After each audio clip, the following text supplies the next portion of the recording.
مازنا کماندارێکی هەفبەندیا دژە تیرۆرێ پەسنا هێزین سووریایە دیموکرات دەدە ji بۆ ڕزگارکردنا ڕەقا. خانمێکە ئێزدیژ و کۆلەتیا داعش ڕزگار بووی سەرپێهاتیا خۆیان غەمگین ji dengê Amerîka re hevpar dike. û dadgehkirina rojnamavanên Cumhuriyet rojnama navdara Tirkiye li Estenbolê dest pê dike.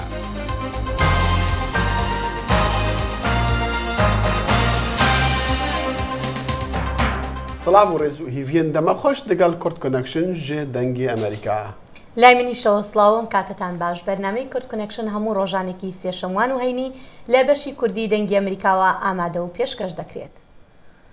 لە پاش ئازادکردنی مووسڵ لە دەستی داعش و پێشڕەویەکانی هێزەکانی سووریای دیموکرات لە ڕەقا دژ بە داعش جێگیری کۆمانداری هێزەکانی هاوپەیمانانی نێونەتەوەیی دژ بە داعش لە کۆبوونەوەیەکیدا لەگەڵ ئەنجومەنی سیڤیلی ڕەقا ستایشی هەوڵەکانی هێزەکانی سووریای دیموکراتیدا بۆ ئازادکردنی شارەکە. فەرماندەر ڕابێرت جۆنز دەڵێت هێزەکانی سووریای دیموکرات لە شەڕ بۆ نێو ڕەقەدا باش دەستنە پێش. ڕزگارکردنی ڕەقە بەڕاستی گورزێکی گەلێک قورس بۆ سەرداعش دەبێت و ڕزگارکردن لە چنگی خلافەت لە سووریادا بە ئەنجام دەگەێنێت و لەگەڵ ڕزگاری مووسڵیش ئەوە دەبێتە شکستێکی سەرەکی داعش. شەڕ بۆ ڕەقە لە شەودایە بۆ ئەوەی لە بەرامبەر سێرەگرانی داعش خوان بپارێزن. لە ژێراڵای هێزەکانی سووریای دیموکرات هاوبەندێکی پێکاتوو لە شەڕەوانانی کورد و عەرەب هەڵمەت بۆ گرتنەوەی شاری ڕەقە لە چەند داعشیان دەست پێ کردووە. ئەو هێزە شەممە لە بەرەی بەشی ڕۆژاوای ڕەقەدا دەستی بە پێشڕەوی کرد. ینی ئەvê şevêjî armancimecî ewa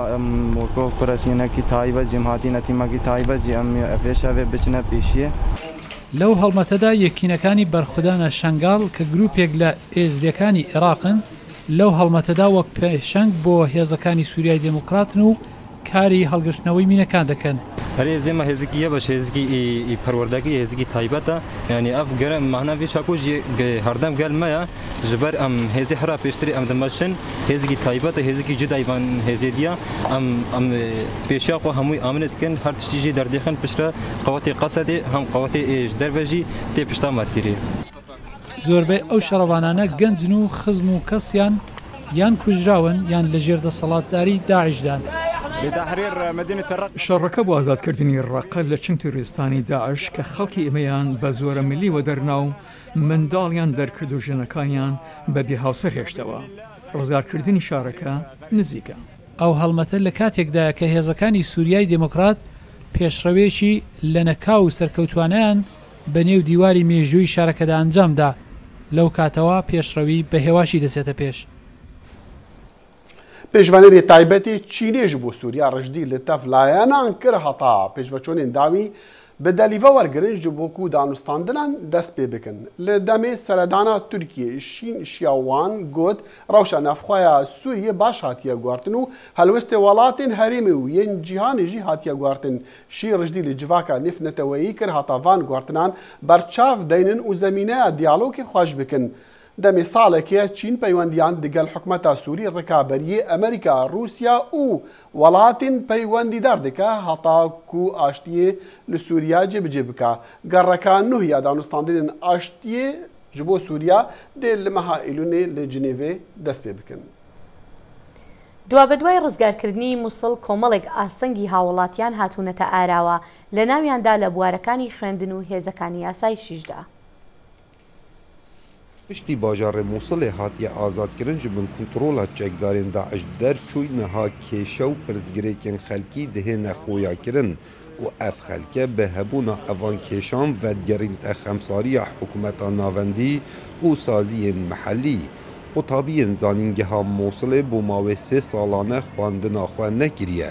Belê çi tiştekê wesabûn nehatiye kirin ji layê hikûmetê ve ku qerebûya ewan salan bihête kirin da ku bikarin berdewamiyê bidene xwandina xwe.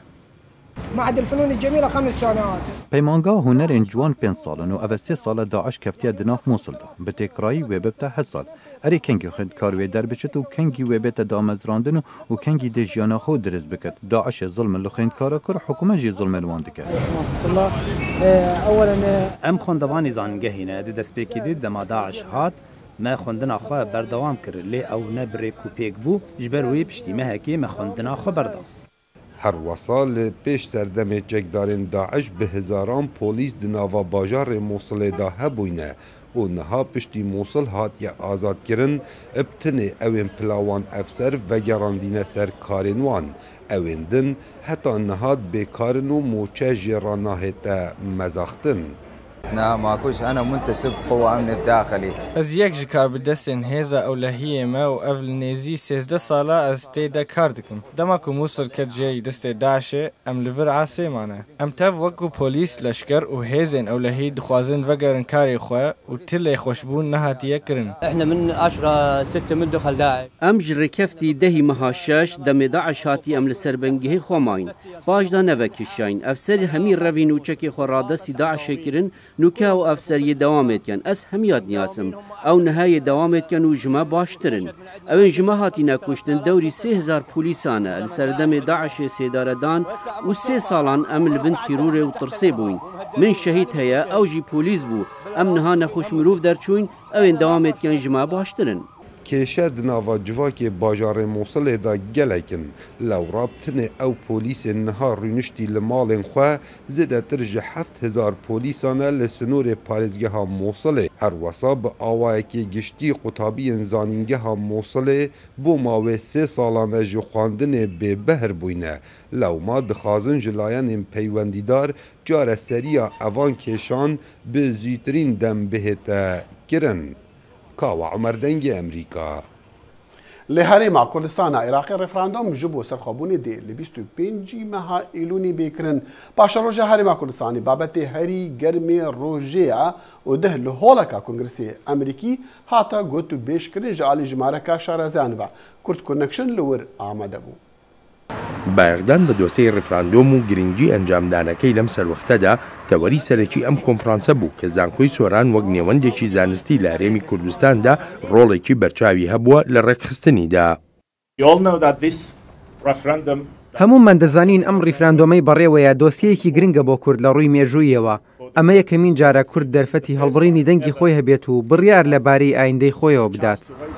لە ساڵی 2005دا هاوکاتی هەڵبژاردنە گشتیەکەی ئەو کاتەی عێراق کورد ڕێفراندۆمێکی کرد و دەنگدەرێکی زۆریش بەشداریان تیادا کرد و لە سەدا 98 و لە دەدا هەشتی بەشداربووان دەنگیان بەجیابوونەوەدا لە عێراق.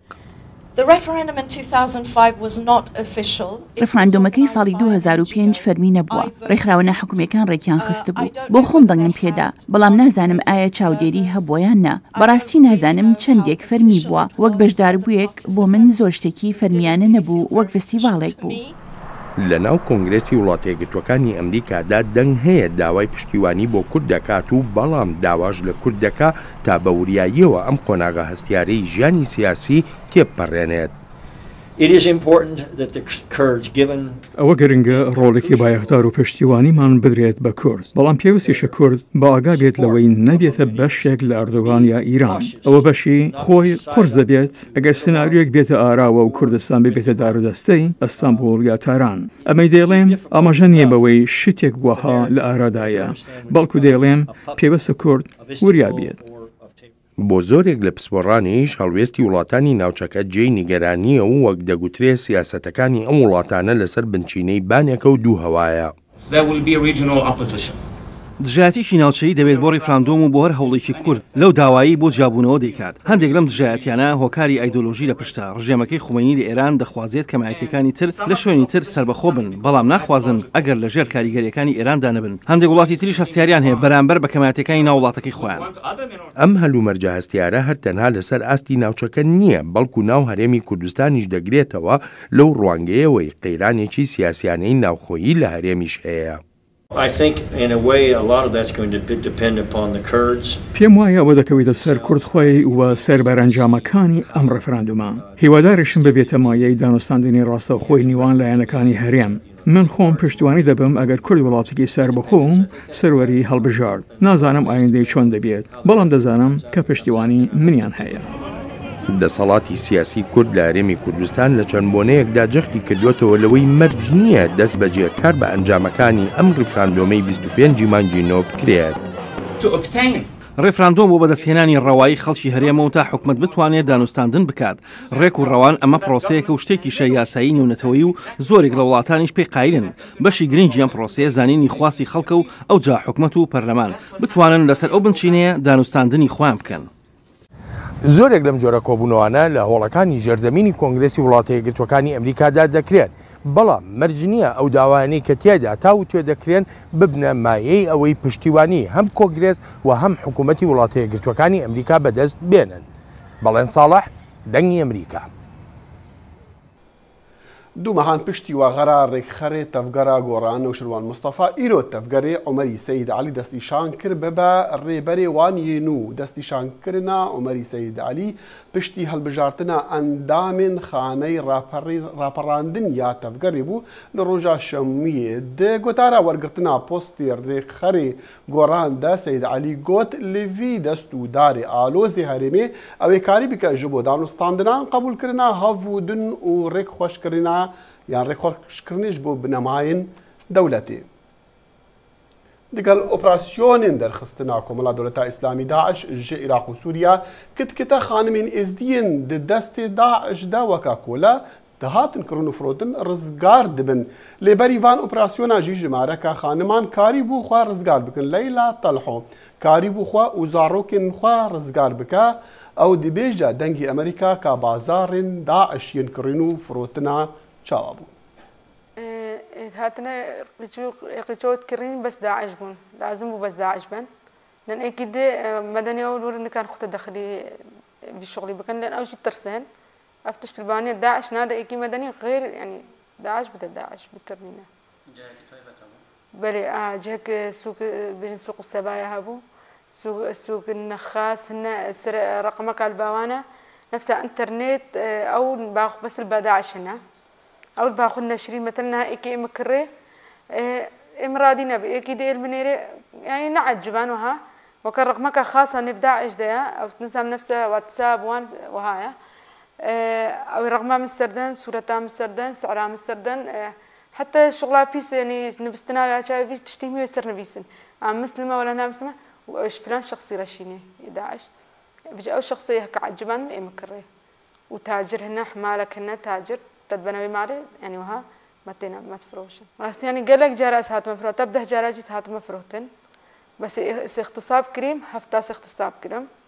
واكيد فروه تمشي ودي ترجع عندهم يعني نفس الشخص دائما اكيد ودي ترجع عندهم يا تزانبي وهذا زواج شرعي الزوجي شو رسالك هيك وتدريد بقهينيه هم جيهانه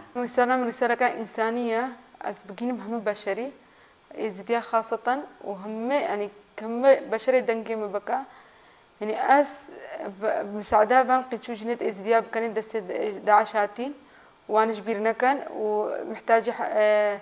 يعني دعم مادي ومحتاج هم التشتينة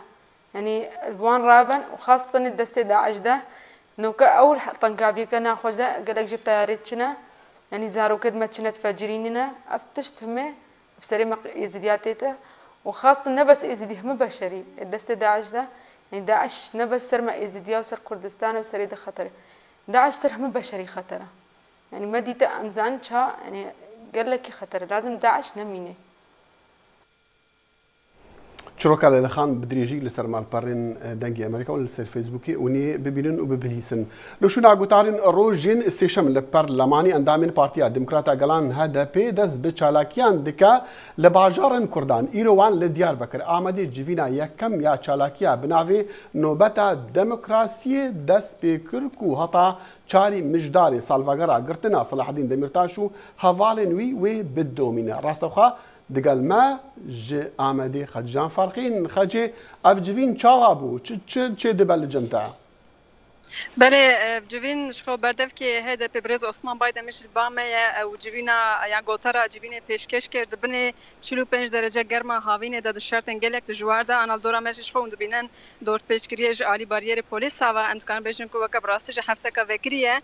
برز باید میشه بامه خودم جب پرس بکن که گلو انجام یا آرمان جاوی چالاکی چه برز باید میشه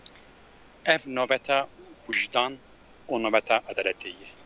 اف نوبت آزادیه جبو همو گله بندست و به تایبتی جبونا گله کرد و به تایبەتی ژبۆنا ئەو کەسێک کە هێستێن مرۆڤاییە هەیە پێڕە هەیە ژبۆنا هەمیای هەروەها سەرێ 2 ساڵە مخابن ڕۆژ بە ڕۆژ لە تورکیە فاشیزم تێ ئاواکردن هەفسەرۆکێ مێ بەڕێ سەلاتین دەمیرتاش پارلەمەنتەرێن مێ شارەدارێن مێ 5,000 ئەندامên partiya me niha zindan de ye îrada gel niha hatî darvekirin û niha di zindan de ye em li dijî vî yekê îro nobeta wijdan û nobeta edaletê pêk dikin her wiha ji hêla AKP ve ji hêla Erdogan ve îlankirina rewşa awarte darbeyê li dijî demokrasiyê em li dijî vî yekê nobeta wijdan û nobeta edaletê pêk dikin her wiha bi hezara bi dê hezara însen nanê wan ji destê wan tê girtin em li dijî vî yekê nobeta wijdan û nobeta edaletê vedigirin niha li Tirkiye ew kesên ku mafê mirova diparêzin tên darezandin tên zindan kirin em ji bona wan li vî qadê me her wiha li Tirkiye rojnamevan niha di zindan de em ji bona wan li vî qadê nobeta wijdan û nobeta edaletê pêk dikirin gelek şartên dijwar de em dibinin ku nivê nobetê pêk bîne her wisa ev çalakiyê bi çi rengê devam bikin heta çi wextê heft roj heft şev em ê li vî qadê heyanî ku hevserokê me werin berdan heyanî ku şaredarê me werin berdan heyanî ku rewşa awarte ji holê rabibe heyanî ku tecdîd li ser îmraliyê rabibe heyanî ku hemû kes karibin biçin ser karî û xebata xwe heyanî ku demokrasî li vî axê pêk were em ê xebata xwe berdewam bikin piştê vî heftê piştê heft rojunda em ê li Stenbol bin piştê Stenbol em ê li Wanê bin piştê Wanê em ê li İzmîrê bin piştê vî xebata me xelas bû em ê bi mîtîngên sulhê bi mîtîngên demokrasiyê car de li huzura gelê xwe bin gelek spas dikin gelek spas dikin ji bo Osman Baydar mijî serçawa gelek spas mijî سپاس خەجدان فارقین پامێرە دەنگی ئەمریکا لێ دیاربەکر ئامەدی دەگەڵ ئۆسمان بایدەمیر سیاسەتوانی کورد ڕاستەوخات دەگەڵ مەبوون سپاس جو بە هەردووان ڕۆژنامەوانان و بەڕێوەبەرانی ڕۆژنامەی جمهوریەت یەکێک لە ڕۆژنامە بەناوبانگەکانی ئۆپۆزیسیۆنی تورکیا ڕۆژی دووشەمە دادگایکردنیان لە ئەستەمبول دەستی پێکرد 17 کارمەندی ئەو ڕۆژنامەیە ڕوبەڕووی تاوانەکانی پشتیوانیکردن لە تیرۆریزم بوونەتەوە کە خۆیان نکۆڵی لێ دەکەن. 2019 rojnamegerên Rojnameya Cumhuriyetê ku piştî hewdana darbeya leşkerî hatibûn binçavkirin û di derbarê wan de ji 7 sal û nîv heya 43 sal ceza tê xwestin li dadgeha Çaliyana Stenbolê dest pê kir û heya roja înê îfadedayina rojnamegeran dê berdewam bike. İddianamede zaten belgeyên ku wek sûc bikartînin hemû xebatin li ser rojnamegeriyê ne û li ser vêyekê dixwazin têkeliya rojnamegeran bi rêxistina FETO çêkin ku hikûmet ve mîna plankirina hewla darbeya leşkerî dibîne. 19 rojnamegerên ku tên darizandin bi tewambariya ku têkiliya wan bi tevgera FETÖ û PKK re heye tên darizandin. Ji van rojnamegeran 10 kesên wan jî nêzî salekiye di girtîgehan de ne. Yayın politikasının yargılandığı bir dava. Ev dost darizandina politika weşana Cumhuriyeta wekû mîna kadrî gol ser îro îfade da û diyar kir ku wekû berpirsê weşanê mafê wî tune ye guhartina weşanê bike. Lê polîs wê bi vê sûçê tawanbar dikir. Ji aliyê din ve ji doza bikarînana bername baylek lêpirsîn heye. 112 kes bergumanên wê sûçê ne. Ji bo piştgiriya rojnamegeran bi sedan rojnameger û siyasetmedar li ber girtîgeha Çaliyana Stenbolê kom bûn û daxuyanî dan. Hakikaten hayatımız boyunca yaşamadığımız kadar iddianamesiz, iddiasız,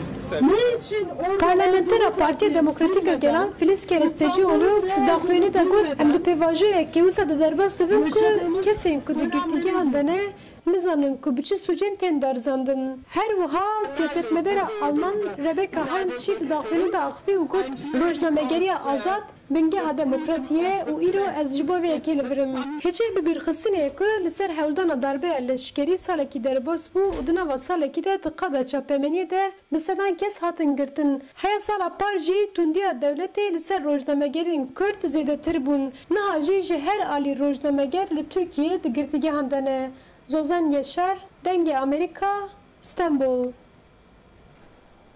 و 5 سال دەرباز دەبن بە سەر پەسەندکردنا قانونا ئازادیە بەدەستخستنا زانیاریان لە ئەمریکا لە هێشتا نهێنی هەنا و هەموو جاران زانیاری بدەست ڕۆژنامەوانە ناکەون ئەبژی دەبە ئەگەرا ڤەکردنا دۆزین یاسایی. ڕۆژنامەوانان یاسای ئازادی ڕادەستگەیشتن بە زانیاریەکان بە سەرچاوەیەکی بنەڕەتی و پێویست دادەنێن.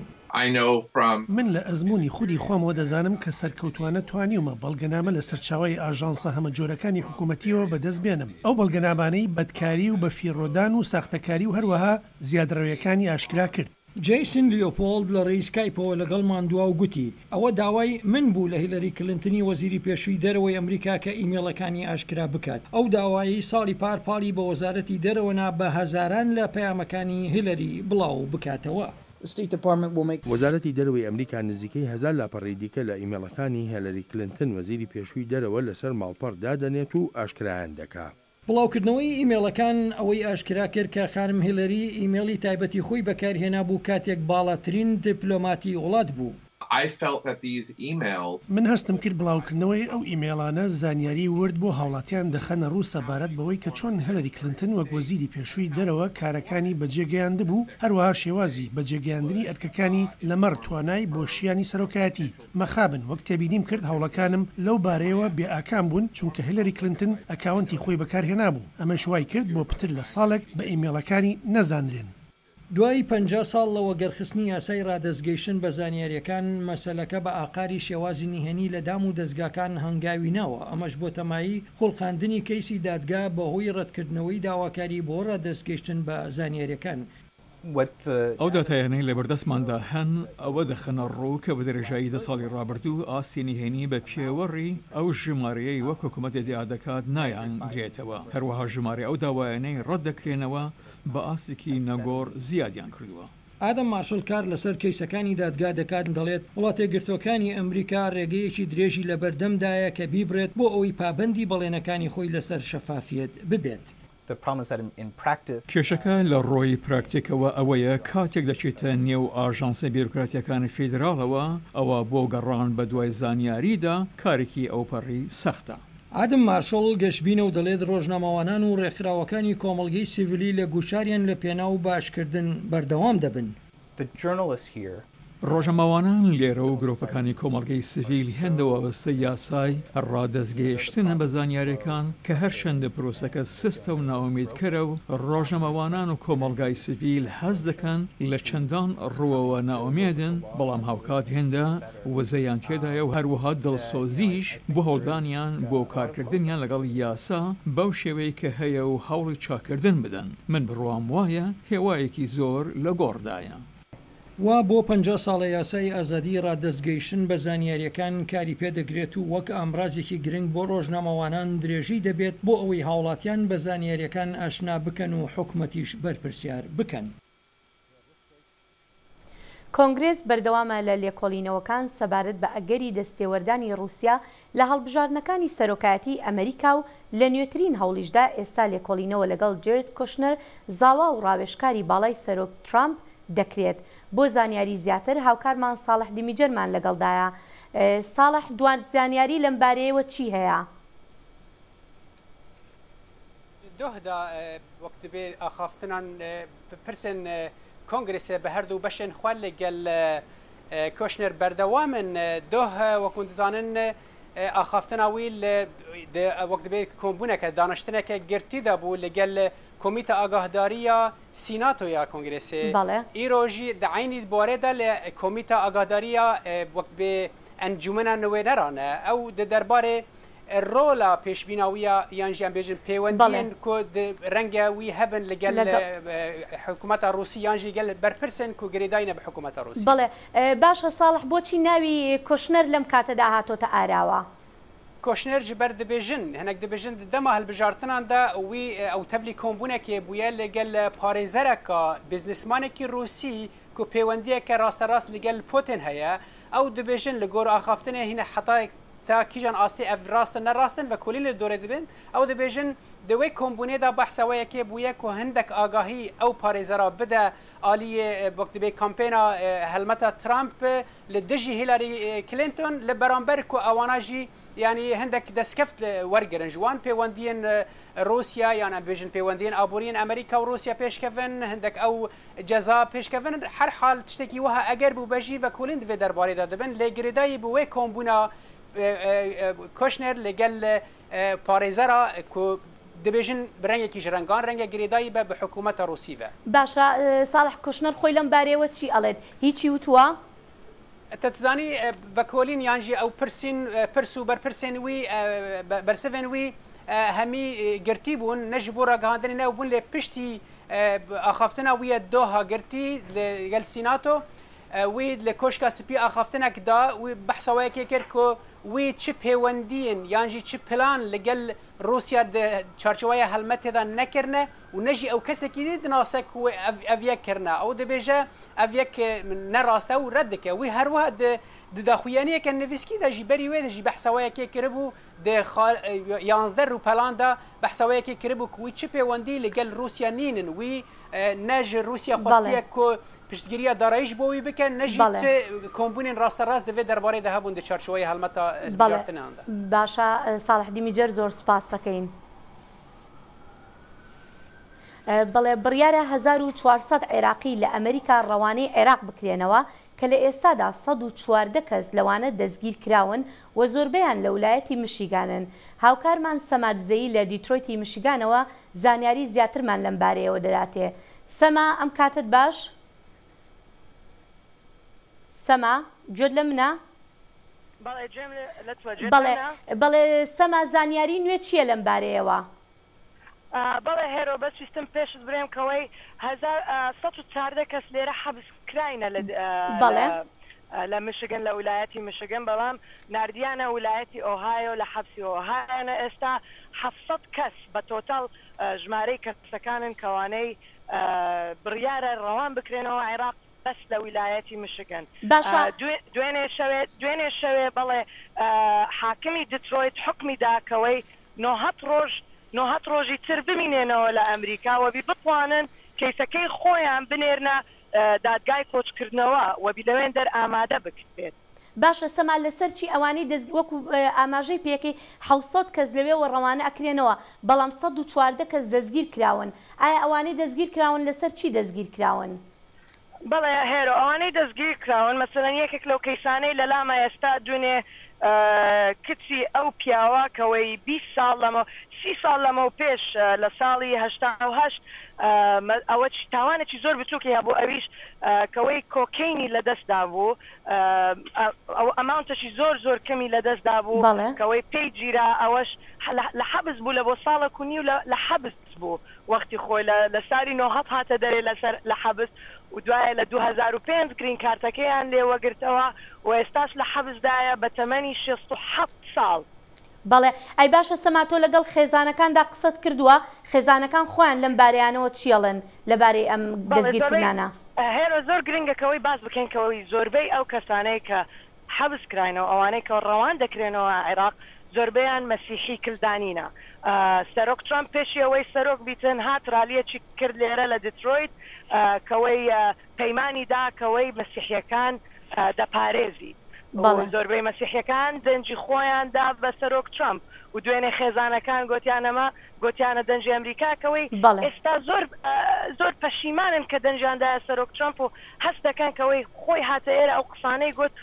بەس دەنگەکان بباتەوە بەڵێ